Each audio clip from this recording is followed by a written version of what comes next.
Hi everyone, I am Kai Lü. You can call me Caroline. Today, our team is excited to present Balance the Scale of Gender, a win-win path to wage equality. We are tackling a question that is as urgent as it is complex. How can we solve the persistent issue of gender-based wage inequality? Our approach is different. Instead of choosing one side or solution, we've applied integrative thinking, a method that helps blend opposing ideas to form a stronger, more effective model. Here is the content. We will begin with an introduction to the problem, define two opposing models, then explore the possibilities through integrative thinking, and we will examine real-world examples, assess the effectiveness of each model, and conclude by presenting our final solutions. Let's start with some context. Globally, women still earn just 82.7% of what men do. That's a gap of over 11,000 a year on average. Even though progress is happening, it is slow, and deeply rooted cultural and structural barriers remain. This isn't just about gender, it is also intersects with race, education, and opportunities.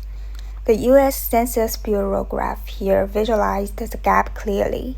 And in our project, we began by mapping the problem and identifying key stakeholders, workers, companies, and governments. Then we developed two opposing models, one driven by law, by top-down regulation, and the other by company culture. Our first model is a top-down structural reform approach. This model is based on government action, things like pay transparency, laws, quotas, and enforcement. It's strong on compliance and data tracking, aiming to hold companies accountable with clear guidelines and legal pressure. In contrast, our second model is a bottom-up norm shift, where companies lead change from within. Think mentorship programs, leadership development for women, and culture shift driven by employees. It relies on flexibility, intrinsic motivation, and innovation. Each model brings value. Let's take a look. Model 1 ensures legal protection, transparency, and public accountability. For example, Iceland's equal pay certification law is a strong example. It forced companies to fix wage gaps proactively.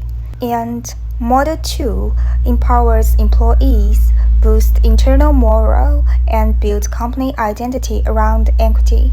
Take Adobe, for instance. They didn't just fix salaries, they create open forums, promoted women internality, and made equity part of their culture. By comparing both models, we noticed they each offer different strengths. One offers control, the other flexibility. One is measurable, the other meaningful. That's why we propose a collaborative equity model, an integrative approach that combines structural accountability with cultural innovation. It's not about choosing either, it's about using both.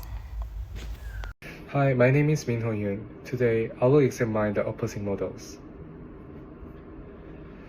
To demonstrate the relationship between points from three different perspectives directly, we make a flowchart to show the similarities, differences, and value benefit, which is represented by two-way lines, which is also shown on crosses and tiny hearts.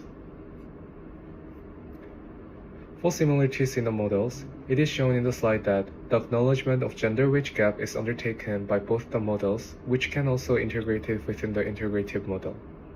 The key stakeholders are also similar. The desirability of improvement and use of systems and structures in addition to focus accountability is also a point of similarity.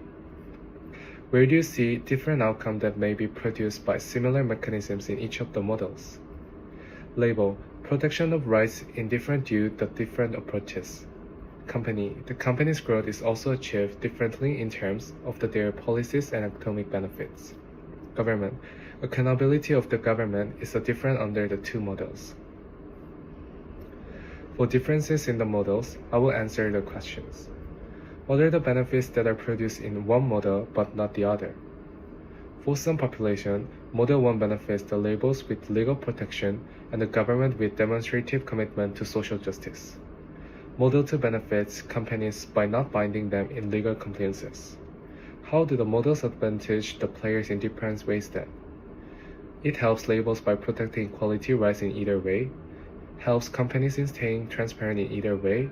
It also helps the government to understand the success of achieving gender equality in either way. The entire dimension of differences are provided in the slide. The elements of tension lie in theoretical inspiration and accountability, where Model 1 is humanitarian while Model 2 is based on economic growth.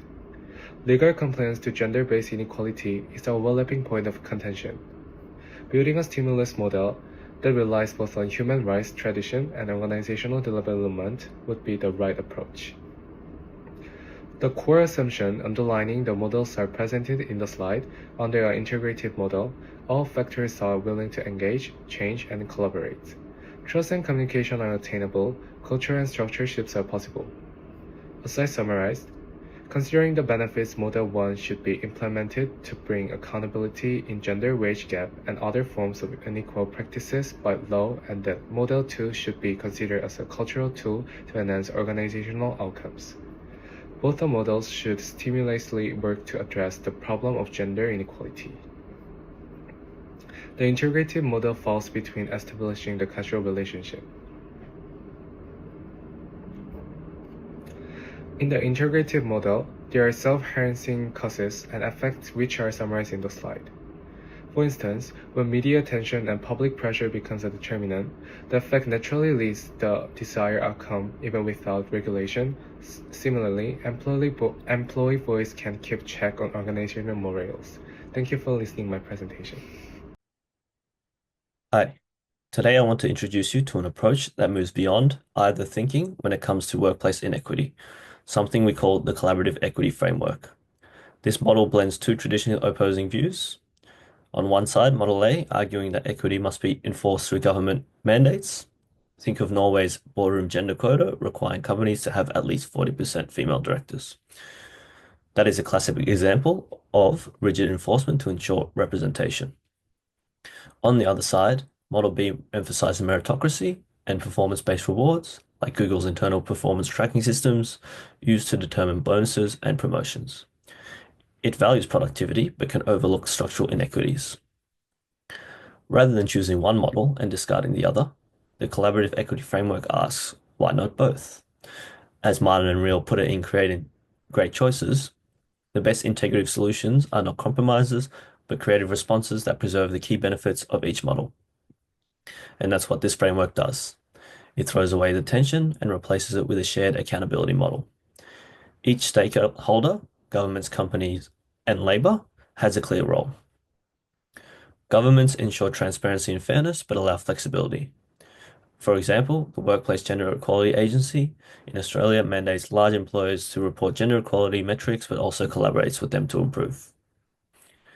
Companies are held responsible for measurable progress.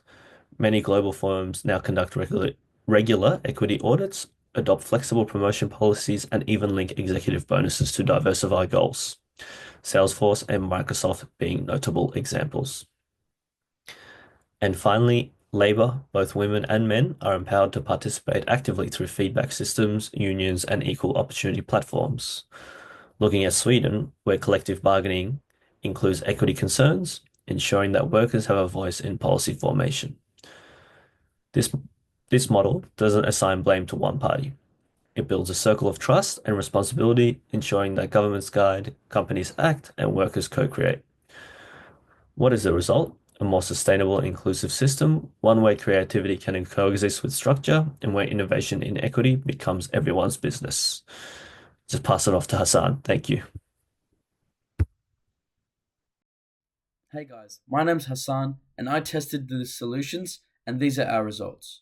First up, the top-down model. Think of this as the strict teacher approach. Governments set hard rules, demand audits, and punish companies that don't comply. It's effective, but let's be honest, not every business loves being told what to do. Then there's the bottom-up model, which is more like a friendly mentor. Instead of laws, it relies on awareness, mentorship, and letting companies find their own way to fairness. Sounds great, right? But what if just some companies don't bother? That's where the collaborative model comes in, the best of both worlds. It mixes government oversight with grassroots changes, like a teamwork dream. Imagine laws and culture shifting together. Intrigued? Let's see how they hold up in the real world. Now, we didn't just guess which model works best, we put them to the test. Think of it like a report card, grading each one on 7 key factors.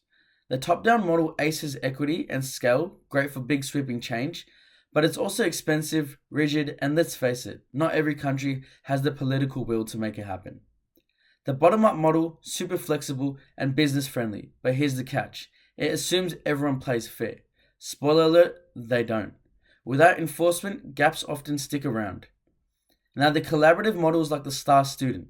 It's adaptable, cost-effective, long-term, and tackles both systematic and cultural barriers.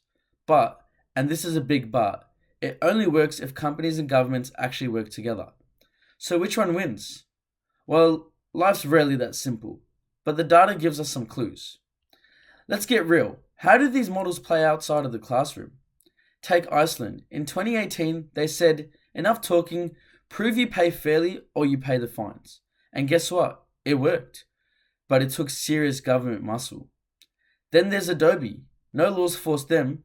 They just chose to adjust and open up paid discussions. A win for culture, but would every company do this voluntarily? Now, Salesforce is where it gets interesting. They didn't just audit wages and drop $3 million fixing wage gaps. They also trained leaders, mentored women, and built transparency. That's the collaborative magic, rules plus culture. So what's the takeaway? Top-down gets results, bottom-up feels nice, but collaboration, that's where the real change happens. The model is the best for improving representation and inclusion, and it will help in bridging the gender gap. This kind of collaborative equity model is highly effective in redistributing societal power and helps in bridging the gender gap, which was also implemented in Sweden. For example, the governmental agency in Sweden named the Swedish Gender Equality Agency is instrumental in the implementation of the gender equality policy by engaging in preventing men's violence, enhance women's mobilization, and gender equality projects. This kind of collaborative equity model is helpful in the redistribution of powers and well as resource management to achieve the objectives of gender equality. The collaborative equity model is based on the systems thinking principle. System thinking is triggered by system non-teleological and based on mental modes that aid the impartition thinking, which is helpful in problem solving. Similarities selecting the collaborative equity model would help implement shared responsibility between all stakeholders, including female and male workers, the government, and others. Furthermore, this highlights critical thinking when implementing the approach of collaborative equity. In target creative thinking is based on critical thinking, problem solving, and collaboration skills. The collaborative equity model was selected by engaging in critical thinking and demonstrating that this is a good solution for mitigating gender equality. This solution can be operationalized by first introducing policy-level audits, thereby measuring gender targets, conducting gender equality audits, and introducing surveillance mechanism. Integrative problem-solving, including critical thinking and problem-solving skills, help in achieving the common good by balancing contextual, interpersonal, and interpersonal interests. A collaborative equity model should also be implemented by implementing leadership development programs for women and introducing cultural engagement of women with the organization. The cultural engagement can be ensured by introducing inclusive organizational learning and development programs and implementing work-life balance. These are some specific measures. Solution of the collaborative equity model would be highly helpful in mitigating the issue of gender inequality. This can be done by internal leadership development programs, cultural engagement, and introducing policy-level audits. And this is our references. That's all for our presentation. Thank you for your listening.